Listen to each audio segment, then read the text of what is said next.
Is the Buffalo Bills defensive line all set for 2023, considering we just re-signed Jordan Phillips? You know, we got Daquan Jones, Ed Oliver, Greg Rousseau, Boogie Basham, so many guys, A.J. Epinesa, Von Miller, right? And the reason why I believe this Buffalo Bills defensive line could still add another piece in this year's NFL draft is simply because of all the injuries that we've had on this defensive line. I mean, consider Von Miller going down for the season last year, right? Ed hurting his ankle last year. Even we had Daquan Jones go down during the Cincinnati game, and that's why they were able to run it down our throats and basically beat us, right? Jordan Phillips playing with one arm, one shoulder last year, you know? So I think not only was this team completely beat up in 2022, this defensive line was completely beat up in 2022, and I've been nailing this home for weeks. Ed Oliver got hurt week 1. You know, and then right when Ed Oliver was just getting back to himself, right when he was fully healthy, what happens? Von Miller goes down. So we have not yet seen the potential, the full potential of this defensive line. Now, the question really remains, though, is that do we have the depth? You know, Von Miller's definitely getting up in age, but he is clear set on playing for that 6-year contract that he signed last year. But you got other guys like Jordan Phillips, Daquan Jones, Tim Settle. What are going on with these pieces? And keep in mind, they are the veteran players on this team. I am sure, without a doubt, Brandon Beane would much rather pay a rookie than to be paying these high bloated veteran salaries such as Jordan Phillips, Tim Settle, Daquan Jones, right? I know defensive line is probably line positions, offensive line, defensive line, those are staple positions. So it's definitely worth allocating a little extra money to those positions. But when you could draft a player in the NFL draft and get him for a great deal for a long time, the Buffalo Bills would be wise to try and do that. Just like what we did with Ed Oliver. And, you know, we are still waiting. Like, this is basically a make or break season for Ed. You know, basically a contract year for Ed here, trying to make more money, trying to make a name for himself. We all thought he was going to be Aaron Donald. What happened? He's not quite Aaron Donald. That's a lot to live up to. Same size, same speed, but maybe not the same strength. So we're still kind of waiting to see that. Interesting, you know, and I really think Ed is probably going to have the best season of his career here, just simply because when Von Miller comes back, and this defensive line is firing on all cylinders under the command of Sean McDermott now, under the command of Al Holcomb now, under the command of even this entire team. You know, it's offense, defense, and special teams all coming together in synergy, helping one another win the game. And you have to understand yourself on the offensive side of the ball. You have to understand yourself on the defensive side of the ball. What's your philosophy on offense? What's your philosophy on defense?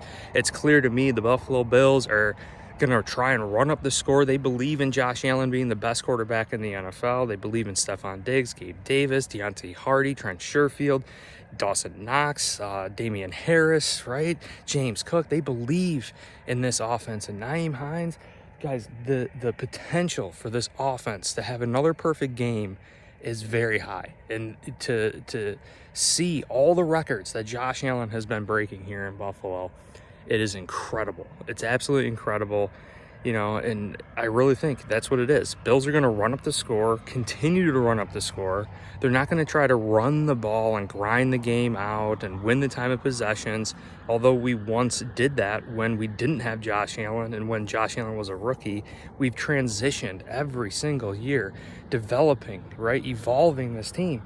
So it's clear, I believe, they believe that we're going to be trying to win games and be up in games by 2 or more possessions. What does that mean?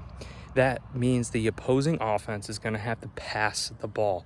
They're going to have to try to catch up and pass the football. And then the Buffalo Bills have this defensive line, a pass-rushing defensive line with edge rushers. You know, moving on from Jerry Hughes and Mario Addison and bringing in Von Miller, drafting Greg Rousseau. I mean, Greg Rousseau, we have not seen a lot of Greg Rousseau. I mean, college, 1 year of production, although it was a great year of production at Miami. The thing is, Greg Rousseau was a real inexperienced rookie. And, you know, he's just developing year in, year out, getting better and better. And with every snap and experience he gets, he's just going to get better and better. Same with Boogie Basham. Boogie Basham really has not had a lot of NFL experience here. We've hardly used him. He's just been sitting in the background. You know, we use him on a splash occasion, but another off season for these guys, another time to reflect upon their season and the things that they do well, do poorly, right? And you could listen to our defensive line coach Eric Washington and everyone on this team to just fine-tune your craft, and Von Miller, listen to them and how to improve in the offseason. This defensive line is going to be a freak show in 2023 without a doubt, and I'm sure we could potentially lead the NFL in sacks next year. One other player that I think a lot of people are sleeping on too is let's see here. I'm sorry, guys. We got to get a lot of other players here. You know, one defensive player in this NFL draft that I think people are sleeping on, and I think the Bills might be wise to go D-tackle. When you see us keep signing Jordan Phillips to these one-year deals, right? So I think it'd be wise to finally solidify that position for the Buffalo Bills. Siaki Ika, he's 6'4", 380 pounds. This dude, you're not going to be able to move off the football. It's absolutely amazing. I think he would be a dynamic fit right next to Ed Oliver. And I believe the college that he played for was Baylor. So, I mean, you got to keep in mind, Brandon Beane said it himself, like, we need these rookies to play more off the start. He needs to do a better job finding guys that are ready to go right off the start. So I completely agree with that. I think the other problem, though, is not being able to trust them. You know, Sean McDermott even told me, he was like, how do you put so much on a plate of a rookie when you're trying to win games? You just can't do that. Now, Kaiir Elam last year, right? First round draft pick. Didn't start him to start the game. He went with Christian Benford, a 7th round pick. Why? Because Christian Benford was ready. He was prepared. I think it's very interesting to keep that all in mind. Now, I'm not saying the Bills are going to do that again this year, but it's just proof. Like, we don't necessarily have to start a first round pick. And whoever wins that competition on this defensive line, on our cornerbacks, Kaiir Elam, right? Christian Benford, anyone. Middle linebackers, definitely a spot to be eyeing up here. Balin Spector, T-Dot. Man, whoever is in that middle linebacker position is going to have probably the best chance to succeed in 2023. I mean, look around this defense. It's a defensive line. Trey White, Dane Jackson, everyone coming back. Jordan Porter, Micah Hyde, Von Miller.